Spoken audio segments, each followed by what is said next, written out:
Film अभिनेता Sushant Singh case में जहां तमाम लोगों पर आरोप और प्रत्यारोप लगते रहे हैं, वहीं इस मामले में अपने बयानों को लेकर सबसे ज़्यादा सुर्खियों में जो रहे थे वो थे बिहार के तत्कालीन डीजीपी गुप्तेश्वर पांडे। गुप्तेश्वर पांडे के बयान उस वक्त सोशल मीडिया में सुर्खियों में रहे थे। वही गुप्तेश्वर पांडे अब अपने नए अवतार को लेकर सोशल मीडिया में एक बार फिर से सुर्खियों में हैं। दरअसल बिहार के पूर्व डीजीपी और नेता गुप्तेश्वर पांडे अब कथावाचक बन चुके हैं। जी हाँ, पहले एक आईपीएस, फिर नेता और अब कथावाचक। हाल ही में धर्मनगरी अयोध्या में 8 दिन के कार्यक्रम में एक्स डीजीपी गुप्तेश्वर पांडे ने श्रीमद् भागवत कथा वाचन किया। 1987 बैच के आईपीएस अधिकारी गुप्तेश्वर पांडे ने लंबे समय तक बिहार के अलग अलग जिलों में अपनी सेवाएं दी और बिहार पुलिस के सबसे ऊंचे ओहदे डीजीपी तक पहुंचे। पिछले साल 2020 में बिहार विधानसभा इलेक्शन से पहले डीजीपी गुप्तेश्वर पांडे ने वीआरएस ले लिया था। गुप्तेश्वर पांडे की छवि बिहार में चुलबुल पांडे और रॉबिन हुड की तरह है। भले ही वो आम आदमी से मिलें या अपने अधीनस्थ अधिकारियों से, गुप्तेश्वर पांडे की एक अलग ही छवि बिहार में सामने आती थी। अपने बयानों को लेकर भी गुप्तेश्वर पांडे लगातार सुर्खियों में रहते थे। वीआरएस के बाद गुप्तेश्वर पांडे ने नेता के तौर पर एंट्री ली। गुप्तेश्वर पांडे विधानसभा का टिकट भी चाहते थे, लेकिन किसी कारण से गुप्तेश्वर पांडे को विधानसभा का टिकट नहीं मिला। सुशांत सिंह केस के दौरान भी गुप्तेश्वर पांडे बेहद ही चर्चा में रहे थे। उन्होंने रिया चक्रवर्ती और उसके परिवार को लेकर तमाम ऐसे बयान भी दिए थे जो सोशल मीडिया में काफ़ी वायरल हुए थे। सुशांत केस को लेकर तत्कालीन बिहार के डीजीपी रहे गुप्तेश्वर पांडे ने काफ़ी बयानबाजी की थी जो सोशल मीडिया में चर्चा का विषय बनी थी। इस दौरान बिहार पुलिस द्वारा रिया चक्रवर्ती और उसके परिवार के खिलाफ मुकदमा भी दर्ज किया था, जिसको लेकर डीजीपी रहे गुप्तेश्वर पांडे ने एक टीम भी मुंबई भेजी थी, जिसने इस पूरे मामले में जांच पड़ताल भी की थी। गुप्तेश्वर पांडे का कथावाचक के रूप में एक नया अवतार सामने आया है जो सोशल मीडिया की सुर्खियों में बना हुआ है। हाल ही में अयोध्या में 8 दिन के एक कार्यक्रम के दौरान गुप्तेश्वर पांडे द्वारा कथावाचन किया गया जो सोशल मीडिया में काफ़ी वायरल हो रहा है। गुप्तेश्वर पांडे का कहना है कि अब उन्होंने सब चीज़ों से संन्यास ले लिया है और वो आध्यात्म की ओर बढ़ चले हैं। अब भगवान जो उनसे करा रहा है वही वो कर रहे हैं। फिलहाल गुप्तेश्वर पांडे जी ने पिछले 8 दिनों में श्रीमद् भागवत कथा का पाठ अयोध्या में किया है और आने वाले समय में वो वृंदावन में भी इस तरह की कथा करने वाले हैं। आप भी सुनिए कथा के कुछ अंश। और एक भाव देते हैं कि संत कि भाई वेणु ही क्यों बजाया भगवान ने। अब हमसे पूछे तो हम तो कहेंगे कि वेणु ही उनके पास रहती है, हारमोनियम लेकर घूमते नहीं, या उनको हारमोनियम उस समय तो बनी ही नहीं थी, ये तो पश्चिम से आया हुआ वाद्य यंत्र है, ये हमारा पारंपरिक वाद्य यंत्र है भी नहीं। तो वीणा क्यों नहीं बजाई, वीणा नहीं उनके पास थी। भाई भाव है, एक संत कहते हैं कि वेणु इसलिए बनाई कि वेणु से अंदर की चीज निकलती है। तो भगवान के अंदर क्या चीज है, अमृत है। एक भगवान का नाम अमृत भी है, तो एक अमृत भी भगवान का नाम है। तो भगवान का नाम अमृत है, तो वेणु बजाने से भीतर चीज निकलती है, तो अमृत निकली। तो वेणु के माध्यम से अमृत निकला और वो अमृत तमाम गोपियों तक तो पहुंचा। उसने संपूर्ण ब्रज को आप्लावित कर दिया। वो छलक छलक करके बह रहा है और इस अमृत को मुरली वादन के माध्यम से अधिकारी गोपियों तक भगवान ने पहुंचाया है। और अब आप समझ जाइए कि मेन डाइट, जो मेन लंच लेते हैं, मेन डिनर लेते हैं, तो उसके पहले आजकल फैशन में है कि थोड़ा सूप पीते हैं, सूप के बाद मेन कोर्स होता है। और तो सूप के बाद थोड़ा थोड़ा उसको क्या बोलते हैं, हल्का हल्का थोड़ा पनीर खा लिया, थोड़ा कुछ खा लिया, तब मेन कोर्स। उसी तरह से आप समझिए कि सूप की तरह, तो पहले थोड़ा सा अमृत चखाया, वेणु के माध्यम से अमृत पहुंचाया, उसका नशा ऐसा हो गया कि गोपियां भागी हैं और ब्रज के कण कण में वो अमृत छलकने लगा है, और उसी अमृत का पान भगवान ने रास के माध्यम से खूब किया।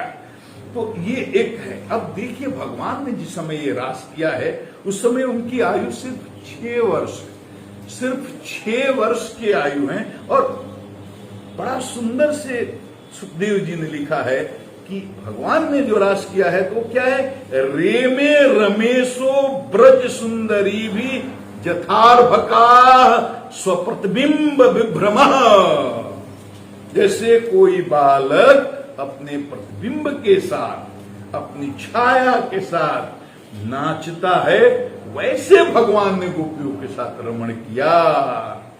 और एक संत तो भाव देते हैं, अरे देखिए, ये गोपियों का अंतःकरण, उनका अंतःकरण, जिसको पता है अंतःकरण इतना निर्मल है, हो चुका है भगवान के रस में, उनके नाम गुण लीला का चिंतन करते करते, उसकी चर्चा करते करते 24 घंटा क्षण क्षण वो भगवान के बारे में सोचती हैं, भगवान के बारे में बोलती हैं, और भगवान के बारे में ही उनका समस्त जीवन के क्षण बीत रहा होता है। तो भगवान के मनन से, चिंतन से, स्मरण से उनका चित्त इतना निर्मल हो चुका है कि भगवान का अपना प्रतिबिंब हर गोपी के अंतःकरण में दिख रहा है।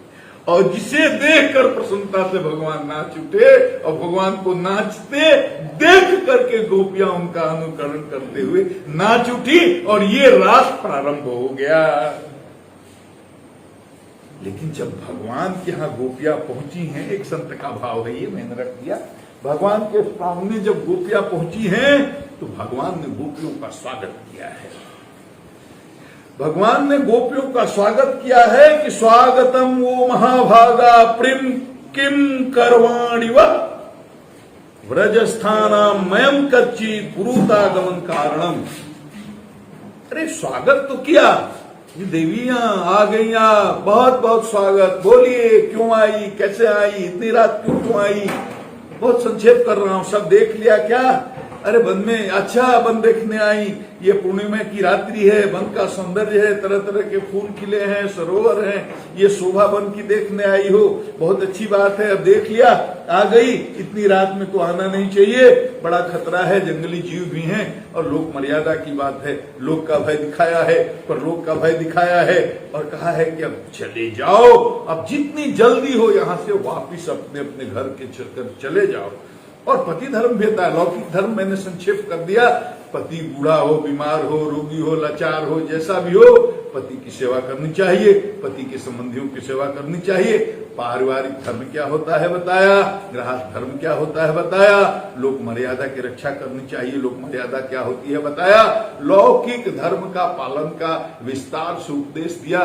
गोपियां तो स्तब्ध हैं, गोपियां कुछ बोल नहीं रही हैं, गोपियों के आंख में आंसू हैं, पैर के नाखून से जमीन को कुरेद रही हैं और बहुत ही अफसोस कर रही हैं कि हम आए इनके यहाँ सब छोड़ करके अपना, और ये हमको जाने के लिए कह रहे हैं, इतने निष्ठुर हैं, इतने कठोर हैं, जवाब कुछ नहीं दे रही हैं, बोल रहे हैं केवल भगवान, सुन रहे हैं गोपियां, बड़े बड़े ज्ञान की बातें भगवान ने करी हैं। समय रहता तो विस्तार से उसकी चर्चा होती, और बाद में 10-11 श्लोकों में गोपियों ने बहुत ही गहराई से उन बातों का खंडन किया है, उनको जवाब दिया है।